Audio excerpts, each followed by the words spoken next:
testing of the 9 residents showed 0 COVID cases in the residence. We can further provide information that the presumptive positive test on the healthcare worker, in fact, was a false positive test and is not considered a COVID-19 case. We are continuing to ask Manitobans to take significant precautions against COVID-19. Our social distancing messages have increased over time and can be challenging to many Manitobans. But we know this is necessary right now to interrupt the transmission of this virus. We see increasing numbers of cases in our province. We're seeing evidence of early community-based transmission, and unfortunately we've been seeing severe outcomes. So now is a time for all Manitobans to act. Stay home whenever you can. Only go out for essentials. If you have to go out, practice social distancing strategies at all times. This messaging also applies to family get-togethers, especially around holiday time. You know, there will be a time when we can have these get-togethers again. This is not that time. I discourage family get-togethers even during the holidays. Now is the time to stay home. We know there has been evidence of a virus being transmitted at such events in other jurisdictions. And so we really are asking Manitobans, stay home as much as you can. Only go out for essentials. And so this would include staying home instead of getting together in large family gatherings. That being said, ensure we are staying connected with each other. Social distancing is not social isolation. Make sure we're reaching out to our friends and family and loved ones. Make sure we're staying connected. But we have to adhere to the social distancing strategies at all times. These social distancing strategies apply anywhere in Manitoba. If you are aware of a case nearby you, ensure you are practicing social distancing, staying home as much as you can. If you don't believe there's a case around you, stay home as much as you can and practice social distancing at all times. This is to all regions in Manitoba. It's essential that we all work together to interrupt the transmission of this virus. One of the most important things is to stay home if you're sick. Do not go to work if you're sick. Wash your hands frequently. Practice social distancing at all times. If you have questions and are ill, feel free to call Health Links for further advice regarding testing. Continue to look to credible information during these difficult times. Our website, manitoba.ca COVID-19, provides up-to-date information on this virus. I encourage people to go to that frequently. We've mentioned that the University of Manitoba continues with a clinical trial on a potential treatment for COVID-19. And so those who are confirmed cases, those who are contacts to confirmed cases, or healthcare workers who are contacts to confirmed cases, can go to covid-19research.ca for additional details. We have all of these implementation strategies regarding social distancing in place. There's public health orders in place, and these are challenging times. They're putting a lot of burden on Manitobans, and we appreciate everyone's effort. But all of these efforts are here because we are not helpless against this virus. Together, we can interrupt the transmission of this virus, but we have to work together, all of us. Do not wait for an order to apply to you. Act now. Stay home. If you go out, only for essentials. Practice social distancing at all times. Keep that 2-meter separation between you and others at all times. Wash your hands very frequently, and we will interrupt this virus and flatten our curve. Thank you. Thank you. Good afternoon. I wanted to start today by acknowledging the efforts of so many Manitobans that are giving back to the community in a variety of ways. We've seen a number of thoughtful initiatives launched over the past 3 weeks, and it's been amazing. So there have been companies who have switched gears and changed what they do so that they can now produce medical supplies and apparel for our healthcare workers to help us face this challenge. Canada Goose being one of them, we're very appreciative of. There are municipalities going above and beyond to help its residents. In the rural municipality of Pipestone, they set up a grocery delivery service for its residents and offered interest-free loans to local businesses to help keep them afloat. And there are small gestures that we've heard and seen so much. People donating blood, giving to charities, picking up groceries for elderly neighbors, and putting artwork on their front windows to try and brighten people's day during these times. In Manitoba, when we say we're all in this together, it's not just a tagline. It's really how we've chosen to live our lives these last few weeks. And it's great to see. So thanks to everyone who continue to bring that energy to this unprecedented time. I also wanted to give you an update on the COVID-19 Case Contact Center. So we announced this last week that we were going to establish a centralized center where people could work together to make sure that those who are diagnosed with positive COVID-19 and their contacts, there's a concentrated effort happening to do that work. So as Dr. Rusin has said before, there's a lot of follow-up that's required in this. All the contacts and the positive cases have to have daily surveillance and making sure that they're not developing symptoms and helping to troubleshoot if they're having challenges with self-isolating. So this past week, we have staffed them up, ordered them what they need in terms of supplies to get to work. So we now have 30 students from the University of Manitoba College of Medicine providing support to this call center. And these are medical residents who have been trained to be clinical providers under the supervision of residents. We also have 50 more students and residents that have offered to help. So training is ongoing and happening as I speak, and we anticipate the center will be up and running by midweek. And I also wanted to speak about virtual care and remind Manitobans that the valuable healthcare services that we provide will continue to be provided, but albeit in a bit of a different way with some modifications. So Doctors Manitoba has agreed to offer virtual visits and virtual psychotherapy options to supplement traditional models of care, including video conferencing options. And this is being done wherever possible to reduce the chances of spreading COVID-19. For example, clinicians are providing a range of mental health services that are either over the phone or using video. And across this system, the virtual and phone services have proven to be a successful method in providing care during this unique time.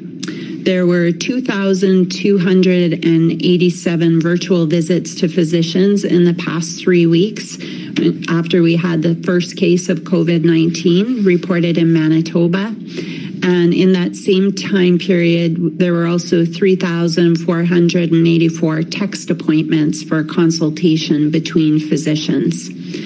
So, of course, there always will be those times where in-person visit is necessary and needed. And, of course, in those situations, we will make that happen. Proper precautions will need to be taken into account to minimize risks. So that would include staggering appointments whenever possible and ensuring social distancing strategies are used. But wherever possible, virtual and telephone services are a key way to continue to provide services for patients during this time. So that's it for me, and we can open it up to questions. Thank you. Each reporter will get a primary question and one follow-up. And reporters are reminded to please introduce yourselves. From the CDC Manitoba, Holly. Hi there, Holly Carrick here. Question for Dr. Rurston. Just in regards to the shared health policy that is allowing the potentially exposed healthcare workers to return to work before the end of the 14-day isolation. Can you just explain if this policy makes sense or why it's okay for them to go back to work? Yeah, so this is, we're looking at the number of exposures. Most of the exposures that take place in a health facility are not close and prolonged contacts. The contact tracing is wide and vast, so a number of healthcare workers can be affected. However, when we move to those individuals using continuous universal protective equipment, then it becomes less important to ensure that they self-isolate for 14 days. If we monitor symptoms, they're wearing PPE at all times, then it's the risk is greatly reduced in there. So if we have a healthcare worker that we feel has not had a largely significant exposure, and we can get them back with universal continuous personal protective equipment, then we've managed to address some of the capacity issues as well as continue to protect clients. Thank you.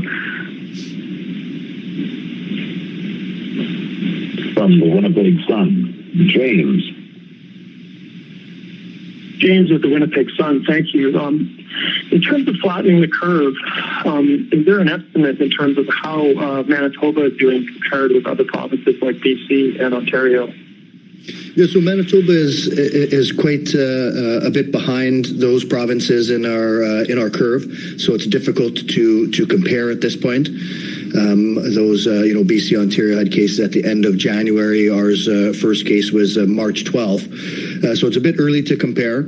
And certainly things like the case numbers and severity are in the early estimates and are comparable to other jurisdictions in Canada at this point. But we'll have to continue to monitor closely our epidemiology, and we're working on things like modeling at this point. But like I say, we're quite a bit behind those other jurisdictions in the course of the outbreak. Thank you very much. From CDC Radio Canada, Ezra. Hi, Ezra Beltrino from Radio Canada. Nice to speak to you. Last Friday, I talked about, I mentioned the case of that nursing home, Action Marguerite in Saint-Vital. The nursing home sent an email and posted on their website that one of the employees that wasn't in the direct contact has tested positive to COVID-19. And at that time, Friday, you told me that you didn't receive any report concerning that specific case. I wanted to know if you finally got a response and if you are in contact with that nursing home.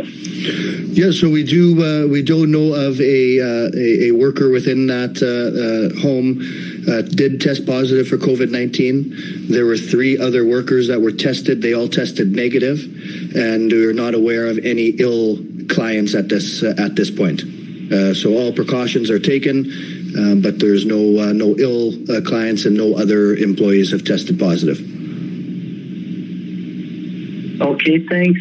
So for my follow-up, this morning, today, the Canadian Union of Public Employees sent a news release talking about a letter that has been sent to our Mr. Cameron Friesen. And I just want to read to you a part. It's a declaration from Christine Lucier, who is the president of CUPE 8600, which represents home care workers in the Northern Regional Health Authority. And I would like to know, what is your answer to that statement? I start. The lack of PPE for home care workers is yet another indignity that home care workers have been forced to endure from a healthcare system and government that continues to treat them as a second class, said Christine Lucier. What would be your answer to that statement, please? Well, we have guidelines for home care. We have screening protocols before they go in the room or go into a client's home, and we are distributing supplies. So if there's some disconnect there between the worker and the PPE, I think it needs to be raised to the leadership, the management, so that we can understand where the problem is. But I would say on behalf of Shared Health and Manitoba Health, every worker is important to us, and we have considered what is required to keep them safe. So I would be interested to follow up more on that, because they shouldn't be feeling unsafe. They shouldn't be feeling like they don't have what they need to provide care. Okay, thank you for your answer. Thank you. From CTV Winnipeg, Jeremy.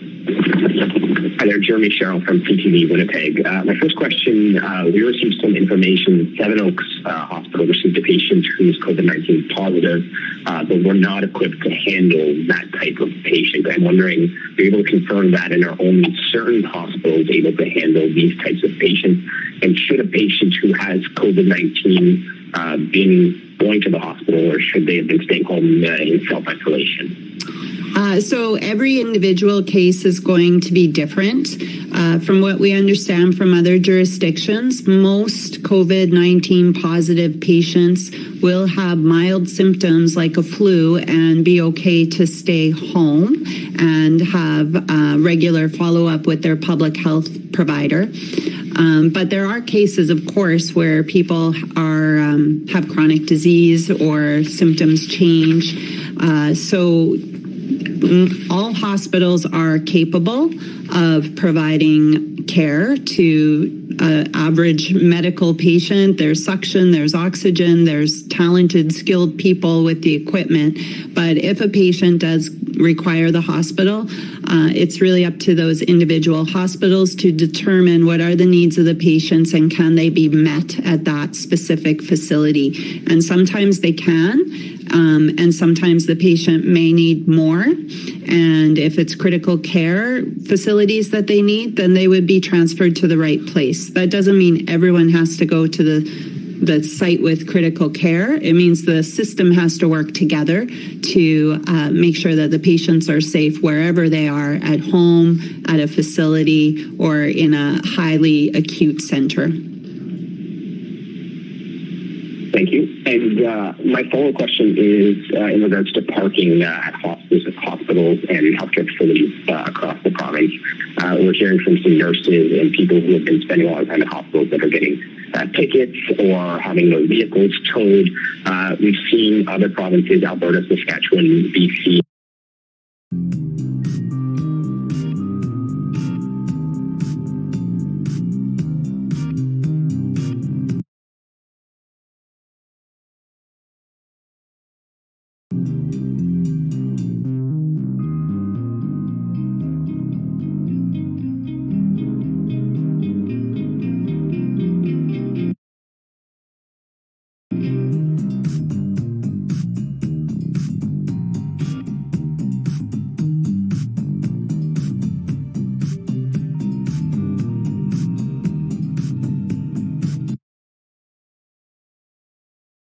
at home, thereby helping to protect the vulnerable and sparing many families the pain already felt by those who have lost loved ones.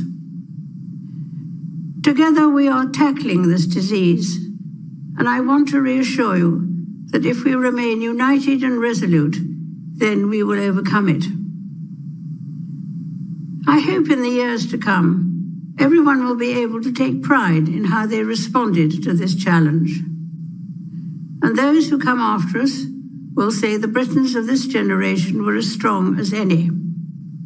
that the attributes of self-discipline, of quiet, good-humored resolve, and of fellow feeling still characterize this country. The pride in who we are is not a part of our past. It defines our present and our future. The moments when the United Kingdom has come together to applaud its care and essential workers will be remembered as an expression of our national spirit, and its symbol will be the rainbows drawn by children. Across the Commonwealth and around the world, we have seen heartwarming stories of people coming together to help others, be it through delivering food parcels and medicines, checking on neighbours, or converting businesses to help the relief effort. And though self-isolating may at times be hard, many people of all faiths and of none are discovering that it presents an opportunity to slow down, pause and reflect in prayer or meditation. It reminds me of the very first broadcast I made in 1940, helped by my sister. We as children spoke from here at Windsor to children who had been evacuated from their homes and sent away for their own safety. Today, once again, many will feel a painful sense of separation from their loved ones. But now as then, we know deep down that it is the right thing to do. While we have faced challenges before, this one is different. This time we join with all nations across the globe in a common endeavour, using the great advances of science and our instinctive compassion to heal. We will succeed, and that success will belong to every one of us. We should take comfort that while we may have more still to endure, better days will return. We will be with our friends again. We will be with our families again. We will meet again. But for now, I send my thanks and warmest good wishes to you all.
We will succeed, and warmest good.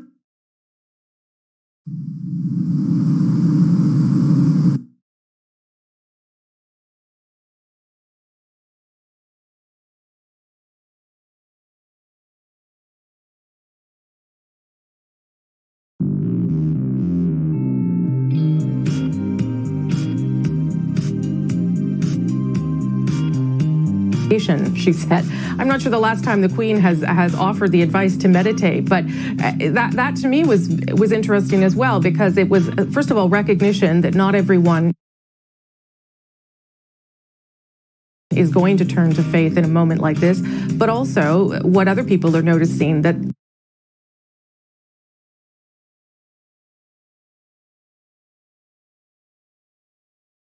quieter, slower lives sometimes lead to an opportunity to contemplate things. Yes, absolutely, and I think that we've all found this.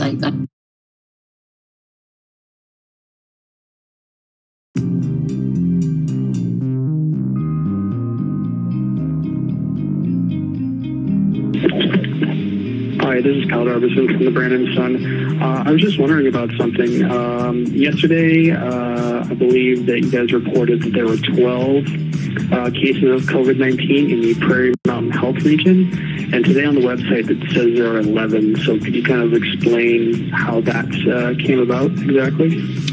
Yeah, I don't know the specifics on there, but this is all about the public health investigation. So we'll get the reports and we'll have, say, a person's address.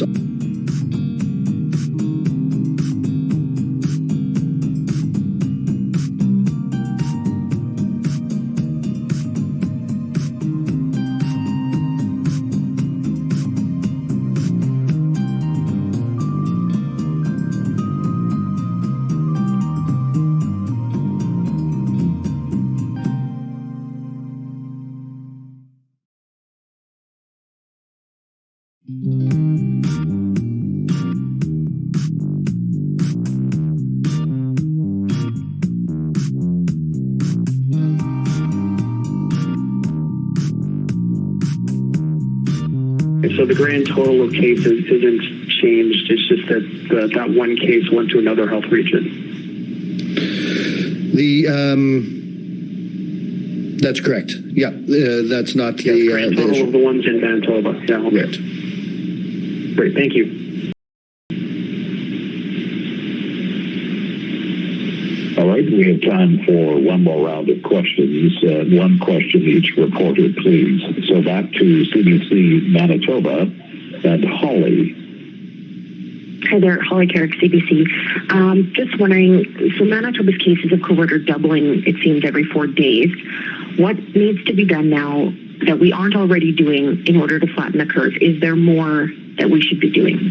Yeah, so these interventions that we put in place, the escalation of the public health orders just took place a few days ago, just on Wednesday. And so the cases that we're seeing now were likely exposed, a week to 10 days ago. So we still haven't seen the benefit of the escalated measures as of yet. So we're going to continue to follow that and make changes as necessary. Thank you. From the Winnipeg Sun, James.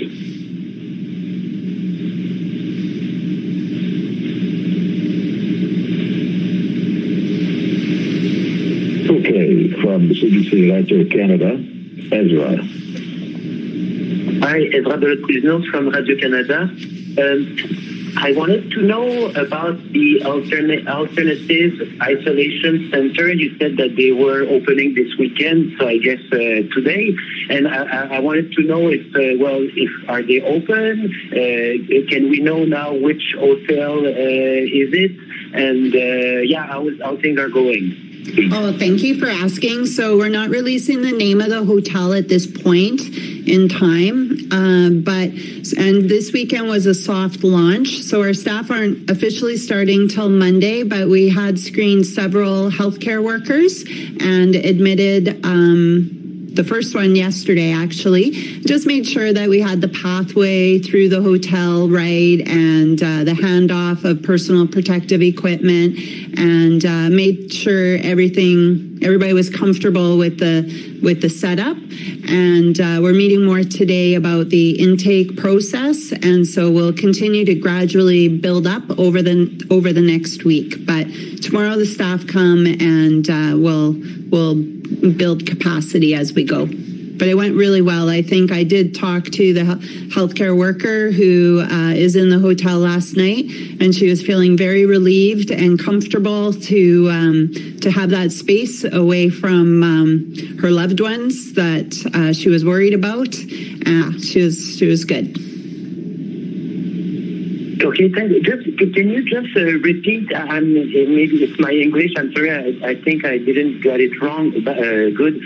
Can you say how many people are there, residents, and how many health workers are on place right now?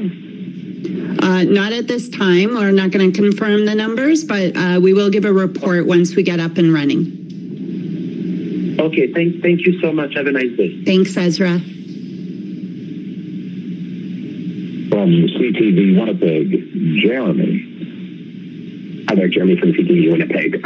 I'm wondering, the Manitoba Nurses Union and Manitoba Manitoba Association of Healthcare Professionals has released a joint statement in response to Mr. Cameron Freese's comments about nurses who are having to use, or any healthcare workers that are having to use sick days when being sent home in self-isolation. I'm wondering if you can provide any further comment on that and on the fact that the union and healthcare workers are quite frustrated with that being the situation. Yeah. Well, I guess that is discussions those are discussions that happened early on in the planning process. So I think it was January and February, we were having those conversations about what do we do when a healthcare worker gets sick. And I guess on principle, that is what income protection is for. So sick time, there's other bank time as well. So, yeah, it's a decision really that has to happen at tables with HR and the unions, and if there's a solution, I assume they would work towards that. But that is my understanding is what has been the past protocol in other situations. It was planned early on in this process, and if we're going to change it, I would leave it to the powers that be to make that happen. Thanks so much. Thank you. From the Winnipeg Free Press, Julia. Hi there, it's Julia from Records from the Winnipeg Free Press. We got a report today that Canada's public health chief says hospitals should not be throwing away used masks and other protective equipment because there's a plan to look into disinfecting and reusing those. Will Manitoba be directing hospitals not to throw away protective equipment and following